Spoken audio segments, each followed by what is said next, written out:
impart wisdom to our audience through meaningful and transparent conversation. This program is hosted by five brothers from other mothers who have been friends for over 30 years and collectively have over 250 years of experience. Hello, and welcome to Just Be a Man podcast. Our panel today consists of Stefan, Charles, Wayne, Chuck, and Mike.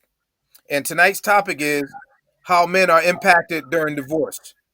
And we're going to hand it over to Stefan to start us off. Stefan? Hi, good evening, everyone. My name is Stefan DeVille. Our topic today deals with divorce, the impact from a man's perspective. Just a little background. I am lucky to have parents that have been together for 53 years or going on 54 years. So I've never experienced divorce from my parents' view, but I have actually experienced divorce at my own personal level. I've been divorced twice for various reasons, and I got married about 3 years ago. No, shucks, yeah, 3 years, almost 3.5 years ago, to my third and final wife, and we basically agreed the next time we get married, it'll be in heaven, and there will be no divorce. Or better yet, she said, your divorce will be in the graveyard. And I said, yes. And, but anyway, it has an impact on a man. One, if he has children involved. In my first marriage, I did have children, now grown adult ladies that were involved. And my challenge was these children were not local. Actually, they were approximately 6,000 miles away in another country. So, being divorced from my first wife, I lost an opportunity to spend more time with my kids. But at the same time, it was probably best for us to get divorced because I didn't want the kids to see an environment where two people were just together because of the kids. That's not helpful, at least, or helpful. Right. So, that was one of the things. The With the first divorce, the second divorce, we grew apart. She had issues. I probably had a few, but she seemed to have a few more. And there came a time where my health was actually suffering because of our relationship significantly. After a few hours, days, and months, I said, okay, I can't take this any longer, and it would be best for me to move away from this situation.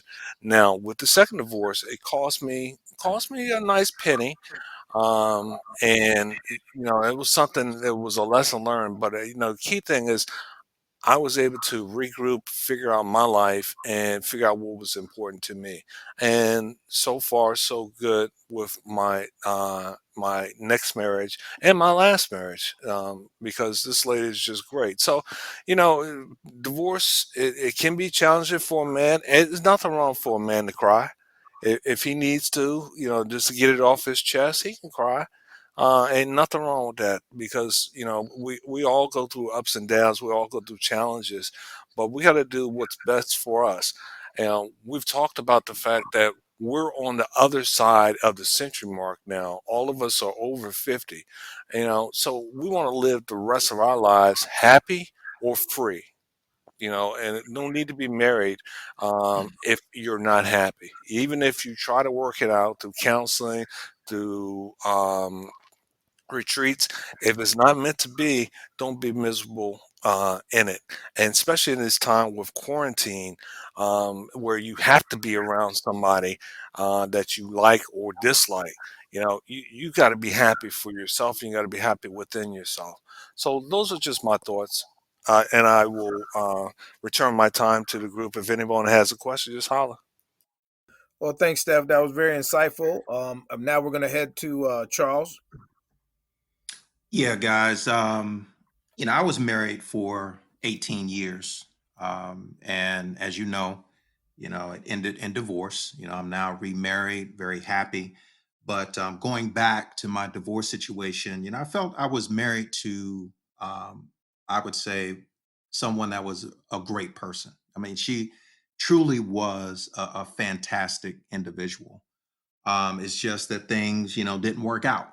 After 18 years, sometimes, people go their separate ways, things happen, life happens in general. But as far as the overall impact on me, because we had been together for so long, it really felt like a death, because that's exactly what it was. It's, not only are you ending the relationship with this individual, but um, that individual's family, all my in-laws, some, friends that we had grown to become acquainted with, together. Sometimes people have a tendency to choose sides. And as a result of that, you go one day from, having deep rooted friendships with people that you are, counting on, they're counting on you. There's, emotions involved, things of that nature. And then suddenly one day you look up and all of those people that you built relationships with are no longer there for you. You're not there for them. There's no communication, whatsoever. So all in all, it could be a very, painful process. And I know for me, um, for a while, I went into like a state of depression, because, I felt that my life was just turned completely upside down. You go from, living one lifestyle one day to suddenly, being single, alone, and, trying to, figure things out. So, overall, I would say, it was somewhat, of a painful process for me, but, in the end, it worked out for the best. I would still consider, my ex-wife to be a friend, to this day. And, I'm very happy, in my current situation as it stands. But you know, in general, just like, I think, Stefan mentioned, sometimes you as a man, you get those emotions where, perhaps you do want to shed, some tears, based on, what you had, in the past. But, there's a light at the end of the tunnel. And today, like I emphasized already, I think I'm pontificating at this point, but I'm very happy in my current set of circumstances, but I regret the fact that I went through, that divorce process because again, it was extremely painful. Well, that thank you, Charles, for that. That seemed, that was very informative. And what I should have asked Steph also, which I didn't ask you, how did you know when you were ready to get back in the game after going through your disappointment and some of the depression? How did you know when you were ready? Is that for me or for Steph? For you, Charles, I didn't get a chance to ask stuff, but for you, Well, I think it was important for me to go through the healing process. I received some very good counseling um, prior to my divorce. And the best piece of advice that I received was to not jump in, back into the game immediately. Take some time, okay, for yourself, to be single for a while. Try to get to know, who you are as a single individual. Considering that I had been married, for 18 years, and even prior to that, we were together for a couple of years before we got married. So all of, 20 plus years, we were together and I was not sort of in that, single profile. But once I found myself in it, it was important for me not to, jump into a rebound type situation, to get to know myself, right, to go out alone, to dinner and, hang out by myself and just, just enjoy, the journey, enjoy getting to know myself. And so, I would say after a period of, several months, I don't think it was quite a year, I started to, sort of, dive in the waters, a little bit and, see what was out there and, date and things of that nature. But again, not right away because I felt it was extremely important for me to sort of get to know myself. Hey, okay, this is Steph. Let me jump in on that. yeah, go ahead, Steph. Yeah, I was completely opposite of Charles. I was every time I was a rebound guy, and I had two rebounds, And really, hindsight 2020, I wish I had taken a little more time to get to know myself and hang out. But I also knew me. I knew if I stayed out in the streets too long, I was going to get caught up in something that I didn't need to be involved with. So that's why I had a tendency to settle. Now, luckily, with my current wife, she wasn't a rebound. She was just, someone that I was able to meet, not see for a couple years, and then really not even talk to each other and reconnect via social media, and then we establish our relationship. But yeah, hindsight 2020, after my first divorce, I wish I'd given myself a little time to find out who I was. And the second divorce, I did give myself a few years, but I also had a girlfriend that I had to learn the hard way was not the one for me, but at least I didn't step into marriage number three with the headaches that possibly could have been involved with that one. So that's it. Okay, well, thank you, Steph. I appreciate that. You come when it comes to that. And with that, we're gonna swing over to Chuck. Hey, What's up, Chuck? um, hey, not too much. I have never been divorced. However, I am the product of a divorce. Um, I think my parents got divorced when I was maybe five ish. I can't really remember a time when my father was in the home. Um, Even looking back at pictures and stuff like that. Um, like my uncles was helping me learn how to ride a bike, and my neighbor up the street is the man that taught me how to tie my first tie. um, I was fortunate enough to grow up in a neighborhood that was truly a village, so I had plenty of support. My mother had plenty of support, single mother, raising two kids. And so my issue is, if you are in fact, if you have children, and you get divorced, fathers, you got to stay in your children's lives. The children are the unintentional victims of divorce. Sure, the marriage doesn't work out between the man and wife, but what about the children? You don't divorce the children. So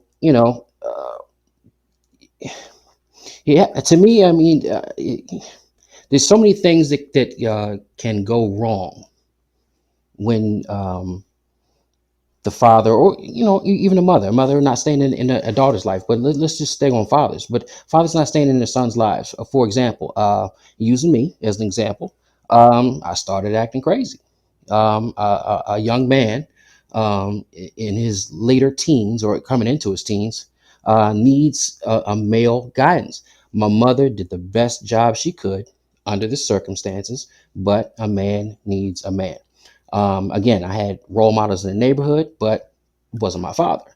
Now, my father was still around, but he'd show up periodically and take me places, and we went on trips and stuff like that. He wasn't the I guess what we would classify the typical absentee father today, but he wasn't there very often. He wasn't there when I needed him. When I needed him was for um, just for male guidance, puberty, coming into puberty, talking to girls, stuff like that. So these are the things that you need coming up. So, when parents get divorced, it's like, they sometimes they emotions are involved, obviously, but the kids are kind of left out of the plan. There's always a plan to move forward when it comes to splitting up the house and the assets and custody of the kids. But what about the plan for the well-being of the kids? Kids need therapy too. Charles hit on a great point. He said, he talked about needing therapy and all that. That's, unfortunately, we don't talk about that in our community. Mental health is hugely important. Well, what about the mental health of the children?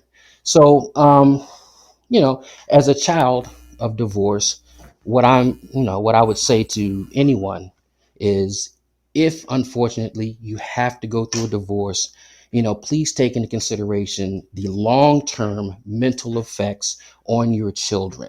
Um, You've got to stay in your lives. There has to be a plan.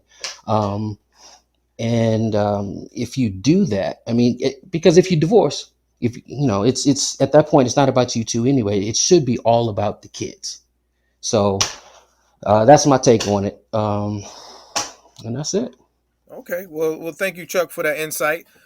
This is Mike, and as far as my piece on being impacted during divorce, I've never experienced a divorce person, as a marriage, but I did, like Chuck, experience it secondary, where my parents were divorced, and like you said, it does have an effect on you because the male is not in the household, and there's a lot of things only a mother can do, especially if she's working two jobs, Right. and she's supporting two boys, like my younger brother, myself. So we got this single woman working two jobs, trying to support us and everything, and it's tough.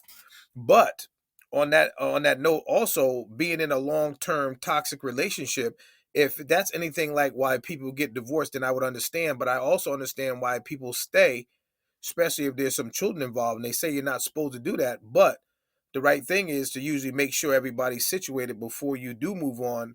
And sometimes that's not the case because it does get so toxic. And the issue of the healing processes, which everybody needs to heal once that happens, because you know Wayne and I, we talked about this before about waiting for the dad to come pick you up and they don't show up, or what, for one reason or another.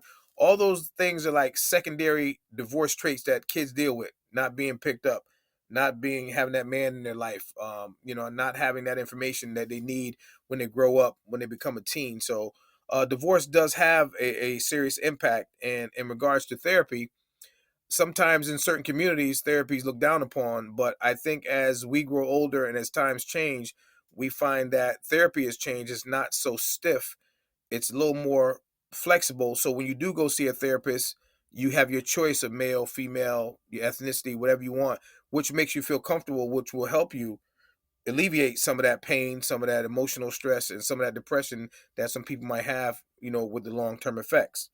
With that being said, I'm gonna hand it back over to Stefan. Would you like to add on, Stefan, to whatever was said? Actually, Chuck brought up great points, specifically when it comes to the kids and being involved in the kid's life. Yeah, I alluded to it earlier. The fact that my first wife, we had two girls, and it was important for me to step away from a relationship because the relationship was becoming so toxic and so painful that I knew was in the best interest of the girls to step away. I knew they had a super mother. I mean, just and to this day, I will tell anybody that she's a super mother, and maybe she'll find somebody later on in life that's great for her. But it wasn't for me. But I also made sure that I talked to the girls, even though they were 6,000 miles away. I tried to reach them at least once a week. When I had an opportunity to visit them in the country that they lived in, I did. When I had an opportunity to actually live in the same country and not only live, but right down the street from them for 3 years, I did. I also made sure that as often as possible, at least once a year, they were able to come back here to the States and reconnect with me as well as their family here. So I think it was beneficial, and it helped them grow and mature as women, and see what a good relationship is, because right now my relationship is super, and I hope they're picking up, but of course they're adult children now, they've got to grow their own way. But it's very important that you do stay involved with your kids if you don't have full custody of them as well. Thanks. Thank you for that, Steph. Charles, will you want to elaborate on that? Yeah, I mean, I'll just chime in a little bit. My situation I think was a little unique. I'm blessed in a lot of ways, but in my previous marriage, I'm blessed from the perspective that, first and foremost, we didn't have any kids. Um, so we didn't have to go through that scenario of impacting any children because of our inability to get our relationship together. So that is something that I feel tremendously blessed about, because I know that, having been, a child of divorce, when my parents got divorced, I know that it was extremely painful for me. I was 15 years old when my parents divorced. And so I had gone through 15 years of living with them, and the summer vacations and the family dinners, and, all that family dynamic that is created over the course of 15 years. All of a sudden, it's just gone in the blink of an eye. And so that was extremely impactful for me from that perspective. So luckily, again, in my marriage, I didn't have to necessarily go through that. So I'm blessed from that perspective. The other perspective that I'm blessed from is the fact that, Wayne talked about, the court system and things of that nature, which we all know is not very kind to brothers at all. And so I know Wayne personally. I know so many other guys that have gone through nightmarish type situations, dealing with, the courts and alimony and child support and things of that nature. And, fortunately, again, I didn't have to go through any of it. When I went through, my divorce, we didn't even have attorneys involved. We simply just got together. We were able to talk everything out. And it wasn't easy because we had, multiple rental properties together, of course, joint bank accounts. We had a home, that we had purchased, that we actually lived in, together, of course. And so we had all these sort of assets to have to divide up, between the two of us. And going through that process was, again, it was challenging. But the fact that, again, I go back to the fact that I was dealing with a very solid person, a fantastic person, a good friend. We were able to talk everything out without involving any attorneys, without involving any judges, things of that nature. And, how many brothers do you know can tell you that they walked out of a divorce, situation, and walked away, with like $100,000, in their pocket. She didn't come after my 401k, my retirement, my pension. She didn't go after any of that stuff. We just mutually, decided how things would work out. I thought it would be best, based on how the marriage ended, that, she, take the house and, a few other assets that we had, but everything else, we just talked it out, and we went our separate ways. And, I've never had to look back and have, any, legal dealings with her, you know, after the day I walked out of that house. So, again, that's just, my situation. I realize that is a bit unique. And that's exactly why I go back to how I started this conversation by saying that, I'm truly blessed as a result of the way, my situation was. Okay, Charles. Well, thank you for that information, and and it was very informative. Okay, Wayne, thank you for that. We appreciate it. And for what I'm listening to, I'm seeing that whether you had a good financial outcome, there's always some type of collateral damage in regards to emotional or a healing process or something like that. So someone's always going to be caught in that crossfire, no matter what. And I guess it's just a process alone, just to heal with it. Right now, I'm going to pass the mic on to Chuck. Chuck, would you like to add on or elaborate a little bit? I think it's pretty much common sense for me. You got to watch out for your children. Stefan said it best. First of all, for the people that are tuning in, that are possibly tuning in for the first time, let me say this: a lot of times we don't toot our own horns.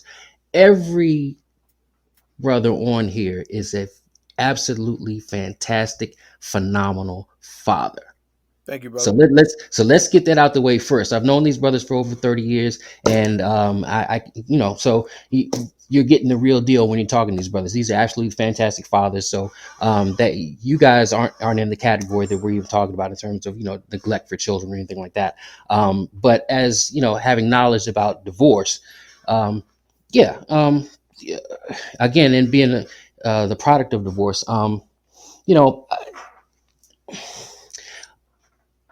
I hate to say it like this because it's so dismissive, and I'm not trying to be dismissive, but a woman can only do so much for a young man. especially when he's going through that developmental age. She can talk him through it, or try to, but there's no, it's no, there's no camaraderie there. A father needs to be able to sit down with his son and tell him and be able to show him what it means to be a man. So, if you happen to, if you have to go through a divorce, just don't forget about the children. Come up with a plan for the children, especially for the children's mental health. Now, if you ask your child, "Are you okay?" Your child is always going to tell you, "Oh, yeah, I'm good. I'm all right." But they're really not. A child doesn't know how to process mommy and daddy not being together anymore. Charles, I believe he said he was 15 at the time. I was like 5 at the time. So, Charles was a little older. So he probably had that, he understood it. Obviously it hurt. But for a 5-year-old, for me, around 6, 7, daddy not being in the house became the norm.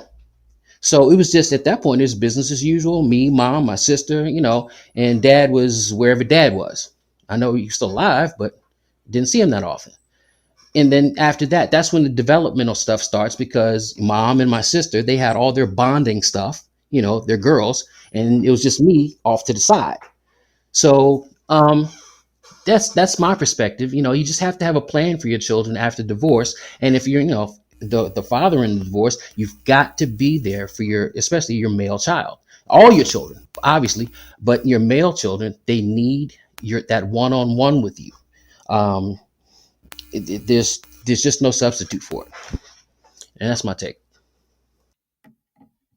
Okay, Chuck. Well, thank you for that, and I appreciate it. Once again, this is Mike, and my being the impact of divorce for me wasn't, like I said, it was secondary because I didn't experience an actual divorce, but just seeing the interaction between my parents and the way they acted toward each other, I could tell that they didn't really like each other, and it got really bad, man. Where my father couldn't even step foot in the house. That's how bad it got, and to be a kid, you got to have some type of balance. I guess we're built with some type of balance in us where we take things personally, but we don't let it show. When we wear our heart on our sleeve or whatever. But it affected me because I was like, I like both of them. My mom was great. My father was cool. But when they got together, it's like you didn't know what to do. You felt like you were caught in the middle because they're pointing fingers at each other. Don't come in here. Don't do this.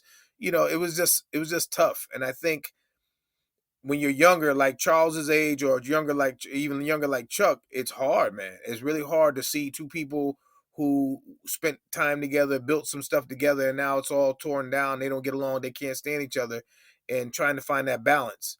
With that, not trying to pick sides or pick favorites or whatever. So there's a lot of things that go into it, and also, when you're a product of divorce, and you become the man, you're the oldest male in the house, and now I want to go out and get a job to help my mom out, to give her some dollars or whatever, even because she's working 2 jobs. She's working Monday through Friday, and then she's working another gig on Saturday and Sunday, and then, just to see her come home and, try to have something made to cook for her, and then for her to get ready for dinner and everything, and go take a shower, come downstairs all comfortable and everything, waiting patiently, and she gets her plate, and you're talking to her, you go into the living room, watch a little TV, you're talking to her, she's talking to you, it gets quiet, you go back in the kitchen, and she sleep at the table.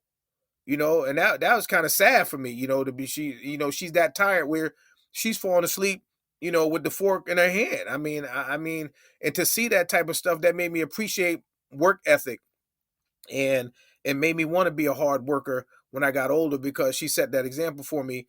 So, you know, once again, the impact is very strong, even if it's an actual relationship marriage, or, the secondary divorce when the kids have to deal with it.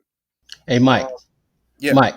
So part of your experience sounds like mine. So let me ask you a question. yeah. Do you think, or do you feel like being the product of divorce, or a divorce, or did it forced you to grow up faster than you should have? Yes, yes. I grew up a lot faster because I had someone to bounce it off of when he was available, but you got to decipher the streets for yourself. When you're out there and you hear these dudes talking about, snorting this, you want to try this, you want to smoke this, whatever, and your mother, your mother's telling you don't go out there, don't do this, that, and the other, and your father's playing it cool. He's saying, well, you can learn on your own. It's like you got to find that balance. And my balance was, you know what? I'd rather be safe than sorry, you know. And I stuck to that. But I had to grow up really fast, man. When it came to girls, nobody was there for me. I found out some crazy stuff the wrong way. Being a gentleman, I learned that from my mother. Whatever. But it was a lot, man. And like you said, Chuck, it really affected me because I had to grow up a lot quicker. And I think the reason why, you guys know me, I like to tell a lot of jokes and play around. I think that was my coping mechanism. And that's why I think I'm so funny. Well, I think I'm funny. Y'all think I'm funny sometimes. But I think I do that because that was a coping mechanism for me. Like to tell jokes to people, whatever, when I was sad, or like you said, Charles said, might get a touch of depression. I don't know what I might have had. But back then, it got to the point probably close to eighth grade, between the eighth grade and ninth grade year, we did have to go see a counselor because, my brother and I was driving my mother crazy. So, there is effect and impact not only on men, but also young men. And Steph, we're going to start wrapping it up. Do you want to add in something in closing? Stefan? I didn't Okay, chime in. Charles. I think that was Chuck. No, I was asking you, did you want to add anything in closing? We're going to wrap it up. No, I'm ready to drop the mic. Okay. All right, Charles, do you want to add anything in closing? No, I'm good, Mike. Thank you, All brother. right, I appreciate that. Brother Wayne, anything in closing? Okay, and what about you, Brother Chuck? I'm all good, brother. Let's roll. All right, all right. This is the segment where we do our drop the mic, where it's a form of freestyle, and we're gonna start off with Brother Stefan. All right. Well, good evening once again. My drop to mic today is the fact that we're all stuck in the house, and unless you have to go out and do some grocery shopping or run some errands for your family members. And I find that the news is pretty much depressing. All right, I got it. We got a pandemic in progress, not caused by anybody from previous administrations, but okay, I won't even go down that road. But anyway, I find that sometimes I just want to watch something funny, something to get my mind off. May I suggest you go back and start watching Martin, Living Single, Fresh Prince of Bel Air. There are so many segments that I never saw because I was in the military in a way, and TV didn't interest me. I was more concerned about doing the things that I needed to do. That watching those series, it brought back black love, black cinema, and matter of fact, really not even cinema because these were TV shows. It showed that at one time within the 80s through early 2000s, we had great content on TV, and it uplifted us. And of course, some of it was silly. Sure, Seinfeld and Big Bang Theory is silly. So, but we had content television. So I challenged TV1, I challenged BET, I challenged Aspire, I challenged BET Her to come back with some black content shows. The only one that I know of right now that is kind of truly ours is Blackish, and that's a great show, but we need more. So that's my drop of mic. Thank you for your time. Thank you very much, Steph. Charles. It is April 9th in the year 2020. Just a couple of weeks ago, this coronavirus epidemic or pandemic started. Now, remember just about maybe a month ago, say 4 or 5 weeks, a brother could sneeze and people around him would say, "Bless you, my brother," with a smile. Fast forward to today, let off a sneeze, and people are, man, you better go ahead somewhere with that bullshit. You are ready to go to blows with somebody because they sneeze in your presence today. The moral of the story is our world has changed in the blink of an eye. And if you don't cover your mouth when you sneeze, you might just get your ass whooped. Mic drop. Thank you, Charles. Chuck, you're up. Yes, my people. We're all since we're all talking about the virus and the pandemic. Um, my drop the mic is just real simple. Stay home, people. I don't understand why people aren't conforming. The longer you gather in large groups, the longer we're going to be stuck in the house. They shut the wharf down. Uh, Muriel Bowser, from what I understand now in D.C., if you're not conforming, you're going to get I think 90 days in jail. They're real serious about this. But the bottom line is, we're at a point where we need to look out for each other, and if we don't, then something bad is going to happen, and eventually something bad is going to happen to somebody that we care about. It can't stay away from home for long. So my drop the mic is real simple. During this pandemic, stay your asses at home. Don't congregate. Don't go out to thinking you're going to party. I looked at the news the other day in Baltimore. They out in the streets congregating, partying, and flipping off the police and all kinds of stuff. A hard head makes a soft behind. So that's my drop the mic. Stay your asses in the house. Okay, Chuck. Thank you for that. And I'm Mike. I'm the host today, and my drop the mic segment is ADHD is. And with all these things going on and people being self quarantined and being at home, some people are able to self evaluate, look up different things, and actually get in touch with themselves to find out where they're really at.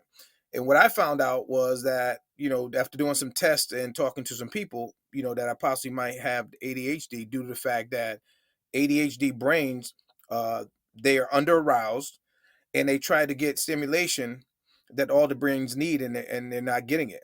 Also, with executive functions in an ADHD brain, it's deficient, and it makes the brains harder to get started in the mornings, like starting a cold car that don't want to turn over, and that's what some of the things we deal with. Also, an ADHD brain struggles to keep up because the brain is not trying to cooperate in a society that's not built for us. And the last and not least is that an ADHD individual is different, funny, beautiful, and we are not alone. And if you think you might have ADHD and it's keeping you back from school, studying, your career, look into it, because it can be a simple fix if you get the help you need and then get you back on the right track. And that's my drop the mic segment. Thank you. For those of you who are listening, we appreciate you tuning in. Feel free to give us a review, recommendations.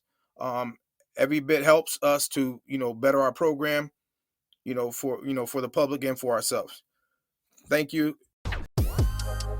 Thanks for joining us this week on the Just Be a Man podcast. Be sure to check us out on social media where you can subscribe to our show and or leave a comment. We will love to receive your feedback. Also, remember to tune in next week for more meaningful discussion. Until then, we wish you peace and blessings.